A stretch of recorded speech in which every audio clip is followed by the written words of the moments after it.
From third-person shooters, to first-person shooters, to simulation titles, and RPGs. Over my life, I've played a wide variety of video game titles, but the question is, what are my favourites?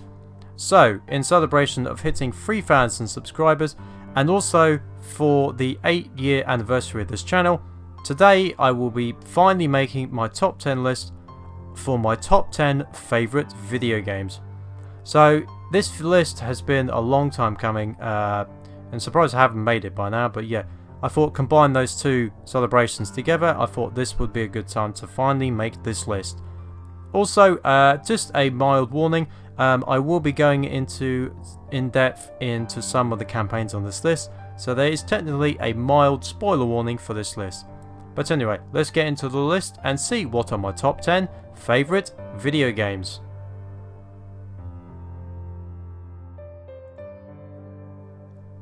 Number 10, Portal 2. Oh, it's you. You know her? It's been a long time. How have you been? In my opinion, and to be honest quite a few people's opinion, Portal 2 is one of the greatest puzzle games ever created. Its mechanics still hold up extremely well even after its 12 years that it's been released. So there's many reasons why I enjoy Portal 2 so much. Firstly, the campaign. The campaign is basically it's a sequel to the original Portal, but it expands it quite massively. So instead of the 2 hours you had in the original Portal, now you have anywhere between 5 to 8 hours depending on what you do in the middle. Also, the story depth is quite good because we get more in-depth history about Aperture science, we get more backstory for GLaDOS, and we also get the character of Wheatley, who is a goofball but quite annoying later on, that's for sure, when he becomes the villain. The other things is the new mechanics, because you got light bridges, you got speed gel, bouncy gel, you got the bridges, so not light bridges, you got like the portal type light things, I forget what they're called at the moment, but yeah, there's a lot of good mechanics, so it gives it a good amount of variety. The soundtrack is really good as well. There's also a co-op mode, an online co-op mode, so you can play with friends, but for me the main thing that keeps Portal 2 in such high relevancy to this day is the workshop content. So even when you're done with the single player, you can just go on the workshop, and the good thing is people keep just making more maps, whether it be classic maps, whether it be modded maps, whether it be challenge maps, or whether it be simple maps, or maybe even creative maps. There's a good amount of variety on the workshop to keep you playing Portal 2 over and over again, and yeah, definitely gives you a lot of good variety, great campaign, fun co-op, and the workshop gives it a good long life. So that's why Portal 2 is one of my favourites. Yeah, that's why it's one of my favourites. Number 9, Horizon Forbidden West.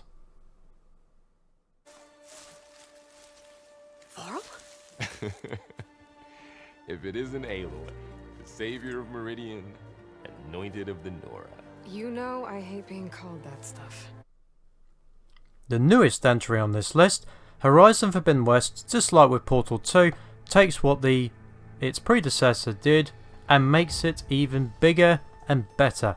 So with Horizon Forbidden West, the soundtrack is bigger, the combat is bigger, there's more variety in the enemies, the landscape is massive, and yes, the landscape in particular is absolutely stunning. It's probably one of the best looking games that has been released in this generation.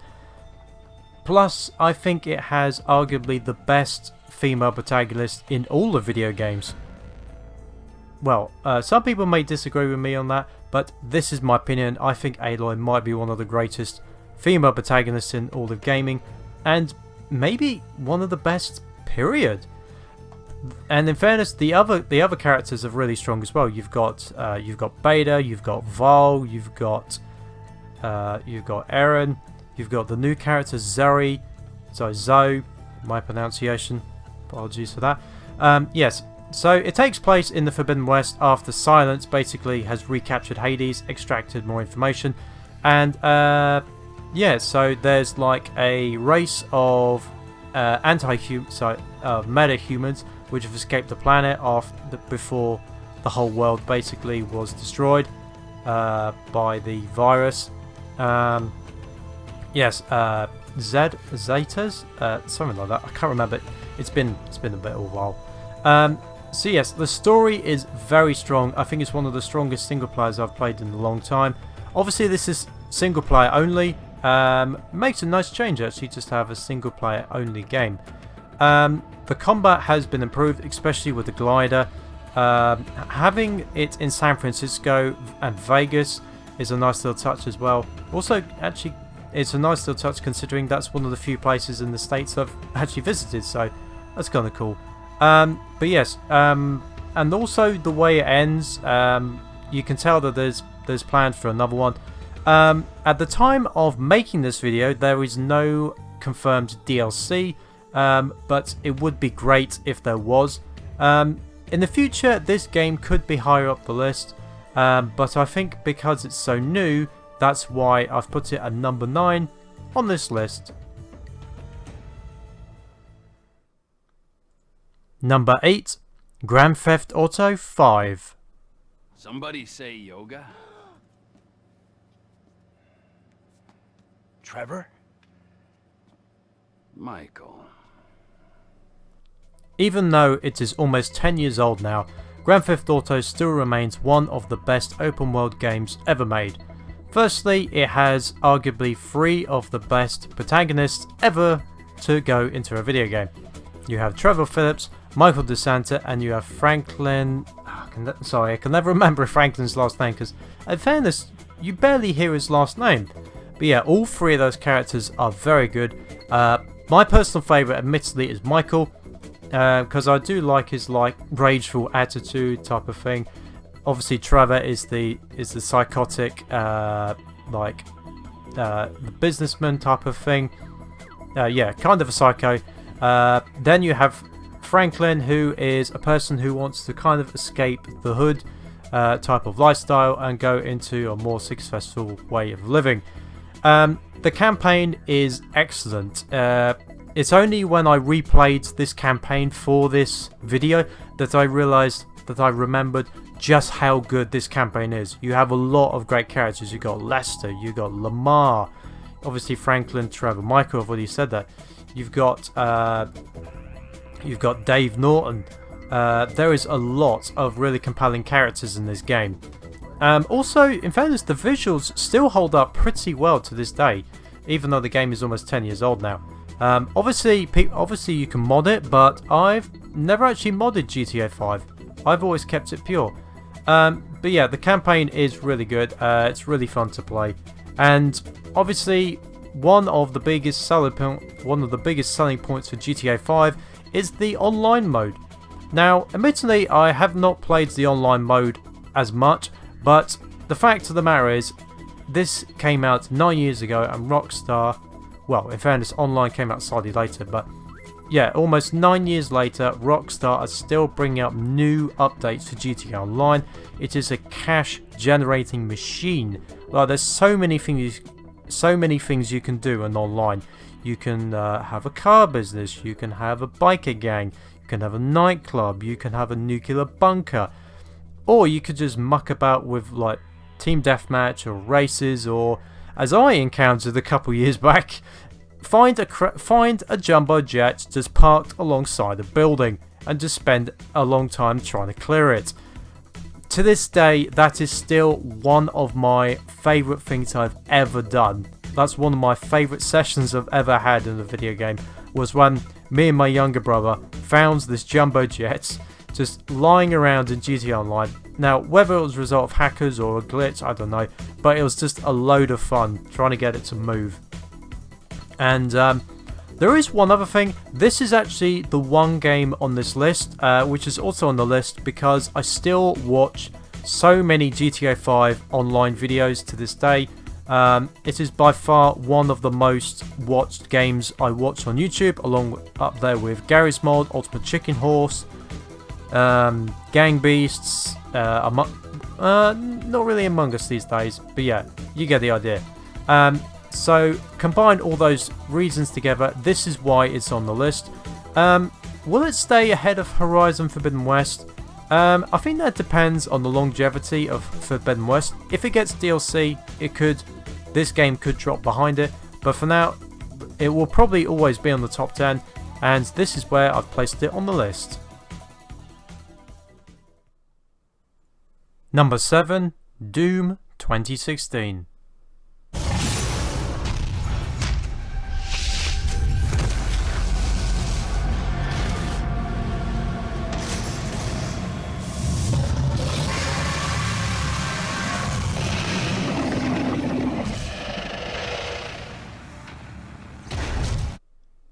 With Doom 2016, this is one of those games which just combined a bunch of multiple good factors and made it into a really enjoyable title. First off, you have the campaign. This was the first Doom. This was the first proper Doom title in 11 years. Yeah, it was effectively a reboot for the franchise, and yeah, it definitely is very enjoyable. There's multiple reasons why I enjoy this. The combat is very good. The soundtrack is possibly my favourite soundtrack of all time, to be honest. Mick Gordon produced a masterpiece for this. There's a good amount of enemy heritage, so basically like some of the enemies they did good justice, or like really well. And also some of the weapons as well. Now, some people will say that Doom Eternal has a better story and probably better gameplay. I do admit Doom Eternal probably does have the edge over campaign and gameplay to this, but there are a couple reasons why I think this is better than Doom Eternal. First off, you have the online. For me, this is one of my favourite online modes ever that I've ever played. It's certainly up there in the top 2 for sure. There's a good amount of mode variety. You've got Warpath, which is basically a moving like King of the Hilltop type area. You've got zones. You've got obviously Team Deathmatch. You've got Soul Harvest. Soul Harvest is basically collecting souls, and one person is a demon all the time. Yes, of course you can become the demon in multiplayer, which is really good fun. And then you also have the snap map features. So with snap map, you're able to create custom matches. So you're able to create custom maps, either classic maps and scenario matches, or just cartoony type things. And yes, that's another thing as well. The collectibles in this, this gives you access as well to play some of the classic Doom maps with classic soundtrack, with the modern weapons and the modern enemies. So I think that's a nice touch, and they're hidden in the game as part of the secrets. So yeah, a lot of good factors I think in this. Good gameplay, really great soundtrack, fun multiplayer, and yeah, it's just a really enjoyable title, and it's definitely one of my favourites. Number 6, Batman: Arkham City.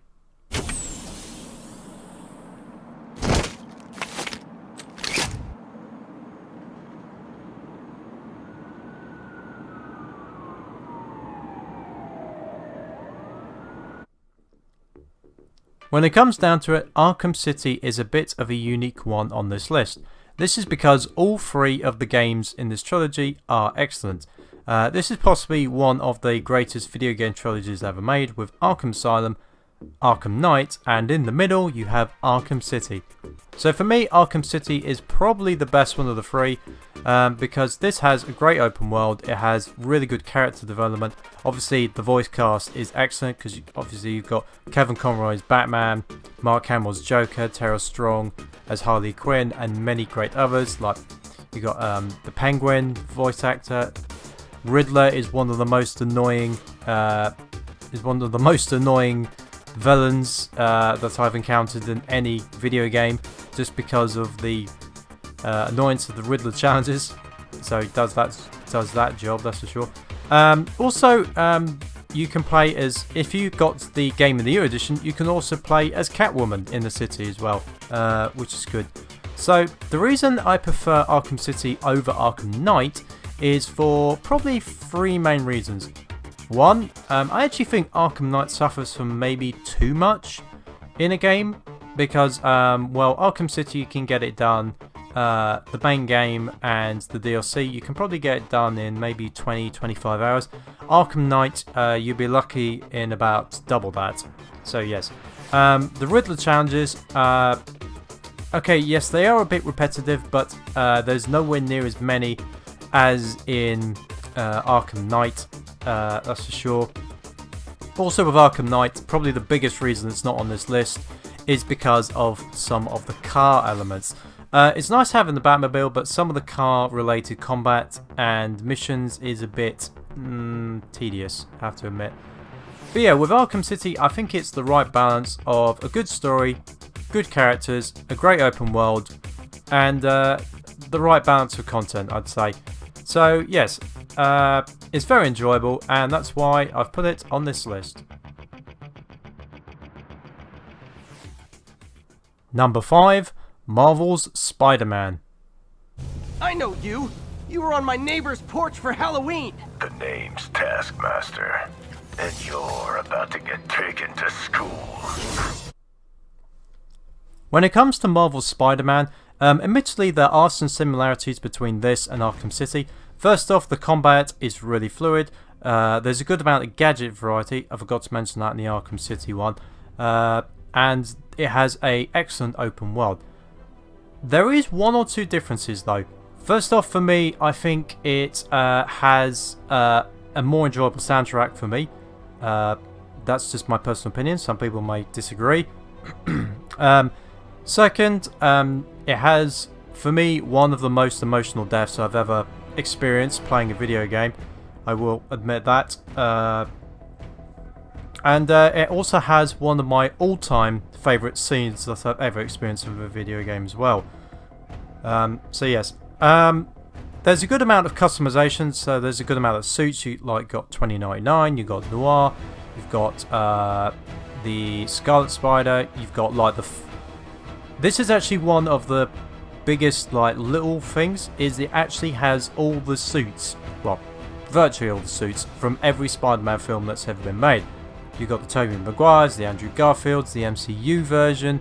Yeah, there's a good amount of suit variety for customization. Speaking of customization, there is a lot to do in this map. There's a lot of collectibles.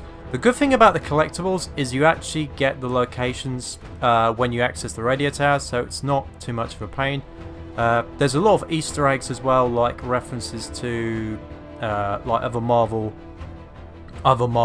characters, like factions like the Avengers, Wakanda, Doctor Strange, and also it has a bit of world building as well, because it also sets up Miles Morales.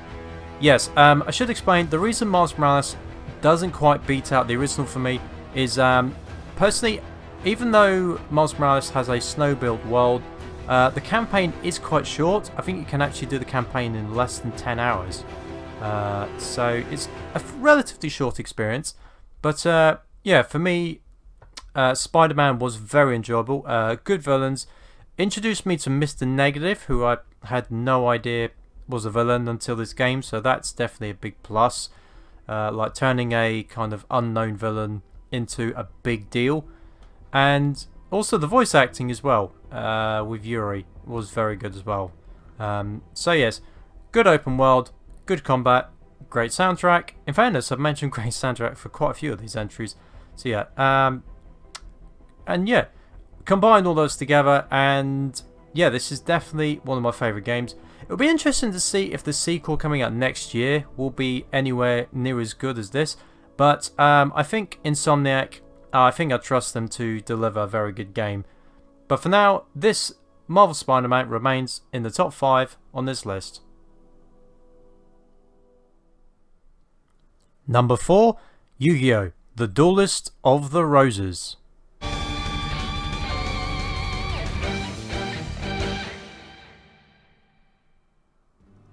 When it comes down to Yu-Gi-Oh! The Duelist of the Roses, this is where I start to list some of my childhood games on this list. So, growing up, Yu-Gi-Oh! Was definitely a big part of my life. Obviously, watching the cartoon series / anime, and also collecting the cards in general. Admittedly, it wasn't quite as strong as it is today with the amount of cards I've collected, but back then I was just a kid, so obviously I wasn't going to be like a major collector. But yes, having a Yu-Gi-Oh! Game was definitely very enjoyable back then, and it's still probably one of the best Yu-Gi-Oh! Games they've ever made, to be honest, because it's a bit of a map-based design, because you move each monster via its like terrain abilities. So like if you've got a machine and you've got wasteland, you can move it 2 spaces, and so it's got attack bonuses, attack deductions. You can summon monsters based on the amount of stars I believe you have available. So I think you get like 4 or so each turn. I might not be that many. But yeah, the gameplay for me is quite simple, but it's quite fun. You've also got all these different animations of some of the iconic monsters like Blue Eyes White Dragon, Red Eyes, Dark Magician Girl, the Harpies, Harpy's Pet Dragon, some of the Tomb monsters, and so on. So yeah, the way the game plays is you can either be a villain working for the Rose version of Kaiba, or sorry, Seto, or so the White Roses, or you can join with King Henry, aka Yugi, as the Red Roses. So yes, you can play as both factions, and when you've completed both, you do have the option of playing any opponent on the map. So you complete one campaign, then you can immediately start another one. So it gives you a decent variety of opponents. Also, with Duelist of the Roses, you can, back in the day, if you had 2 memory cards, this is definitely going old school now, if you had 2 PS2 memory cards, you could put 2 together, so you could either trade or battle with a friend, or you could do like, actually no, you would need 2 memory cards to battle. But yeah, you can also do AI mode as well, so you can, if you like your deck and the way it's building, you can face basically your own deck and yeah, keep getting more of those cards you like. So yes, it was very fun. Also, the soundtrack is like the soundtrack is pretty nice as well. It's a loop-based one because a couple of them were like that back in the day with the PlayStation era. But yeah, it's really fun to play. Whenever I play it, I still enjoy playing it. And yeah, that's why it's number 4 on this list.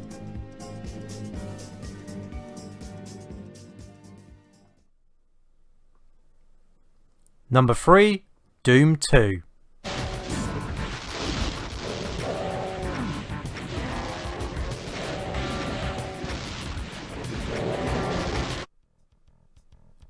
When it came down to this entry on the list, I actually had a slight problem.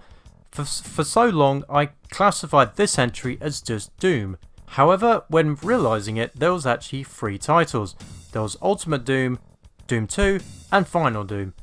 In the end, after doing some thinking, I decided to go with Doom 2. Now, obviously, Ultimate Doom is regarded as probably one of the most iconic shooters ever made, but for me, the one I enjoyed the most is probably going to have to be Doom 2. Doom 2 first of all introduced the super shotgun, which was a massive difference and is still to this day one of my favourite weapons of all time. Second, I think overall I enjoyed the level design more in Doom 2 than the original. I just felt it kind of felt better. It does have also technically a kind of Easter egg with the Wolfenstein content at the end, which is a nice little nod. It includes more enemies because you've got the Arachnotrons, you've got the Mancubus, which I don't believe was in the original. You've got the Icon of Sin, you've got the Wolfenstein soldiers, so there's more soldier variety. Of course, the fact that you've actually got the super shotgun also helps. Soundtrack wise, it's an interesting one because I think overall the soundtrack is not quite as good as Ultimate Doom, but I do think it's still pretty good. Yeah, it's still pretty good. Yeah, for me, the Doom franchise, the originals from the 90s, is definitely one of the games which I remember playing at a fairly young age, I have to admit. Admittedly, I think the one I remember playing the most was actually Final Doom, mainly because of Go To It. But when I look back at the original Dooms, I think Doom 2 for me has the most longevity. That's the one I end up going back to the most for the entire game, rather than just for one level or two. But yeah, all three of those Dooms are great. But if I had to put one in this list, I'd have to go with Doom 2.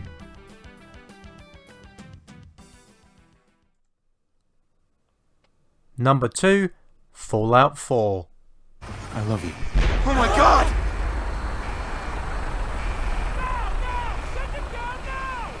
Hold on! Can't this thing move faster? Oh god! Oh god! Oh god!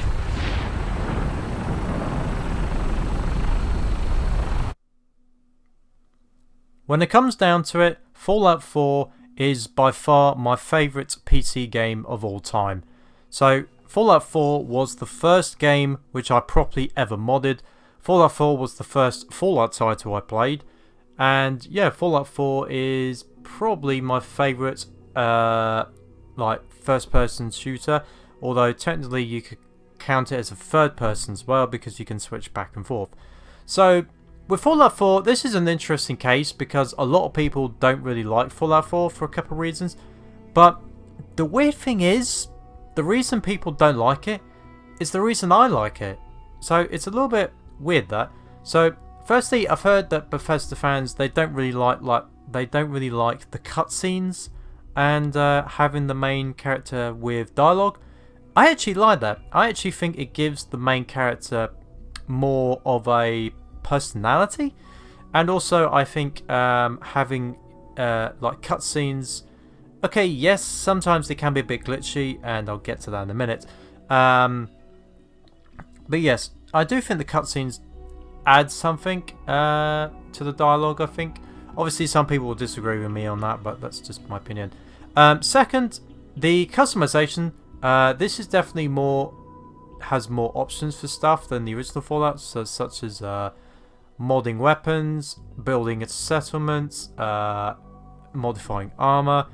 Yeah, there's a lot more customization options in Fallout 4 than the previous ones. But yes, and also the open world is really nice to explore as well, like a post-nuclear war Boston. So yes, so the story itself is you basically were originally in Vault 111 before technically during the bombs fell, put on ice. Your son is stolen. Then you have to go and find him, and it takes you on a big adventure through all these factions. So you got the Brother of the Steel making return with the Predwin. You got the Institute in the secret base.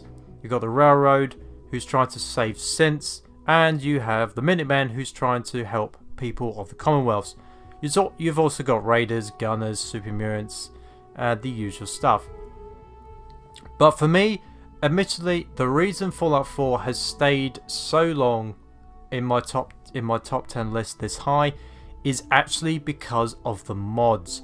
So this is pretty much one of the few modded games that I have ever modded, if you don't count the Steam Workshop games. And yeah, I've downloaded so many mods for this, messed around with so many settings, whether it be graphics, whether it be story, whether it be companions. There's so many things in this game. Now, I will confess there is probably one big reason why Fallout 4 can't be number 1 on this list, and that's because of the glitches. Unfortunately, when I first played it, there was a few glitches and crashes. Most of the time, the most notable glitch I had was that it was stuck in an endless loading screen. So yes, that was quite annoying. Now, in recent times I've played it, I'm not sure if it's some of the mods I've downloaded or if they just patched it, but the the screen loading glitch has gone, but you still get a couple of bugs. So Fallout 4 is still not perfect. In fairness, that's kind of the stigma for a Bethesda game. Like, Bethesda games are usually buggy. But yes, but the fact of the matter is, for me, Fallout 4, I always enjoy playing it. I keep my eye out for new mods, so it gives me reason to come back to it. And in fairness, we've got, at the time of making this video, there's still 2 huge mods still to come. We've got Fallout Miami and Fallout London. And also, people are remaking the old Fallout games for Fallout 4, like New Vegas, Fallout 3, Fallout 2, the original Fallout, which I might want to give a check out in the future. But yes, there's a lot of support still coming up for Fallout 4 from the community, which is probably good because Fallout 5 probably is not going to come out till maybe 2030 or something like that. So yes, there's a lot of reasons why I like Fallout 4, but in the end there was one other game which I couldn't ignore, so that's why Fallout 4 is my second favourite game of all time.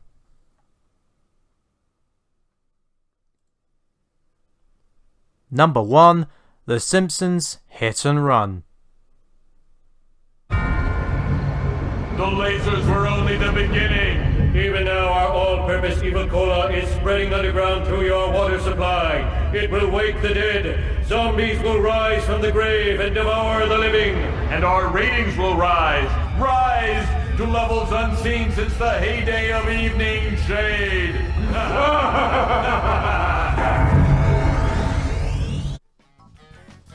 If you would have been following my channel for a while, then you would know that The Simpsons Hit and Run is my favourite game of all time.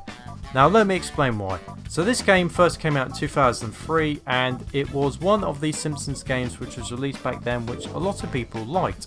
The other one I think was Road Rager, I think sounds about right. So yes. So this game you have 5 playable characters. You've got Homer, Marge, Lisa, Bart and Apu.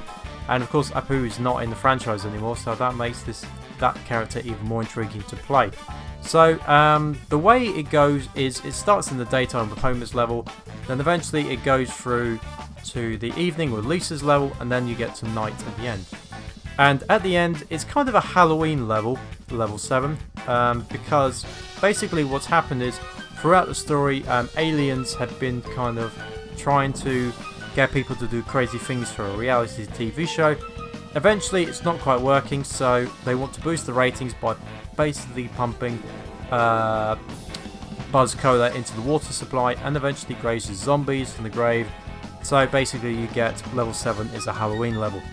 So yes, there's a good amount of level variety as well with some of the missions, side missions as well. There's a good variety of characters as well which you can interact with, whether it be Snake, whether it be Principal Skinner, whether it be Krusty the Clown. There's a good amount of side characters to interact with. There's a good amount of vehicle variety as well, because you've also got there's a lot of references to the actual TV show with some of the collectibles as well, such as the magazines. There's camera wasps which you can find as well.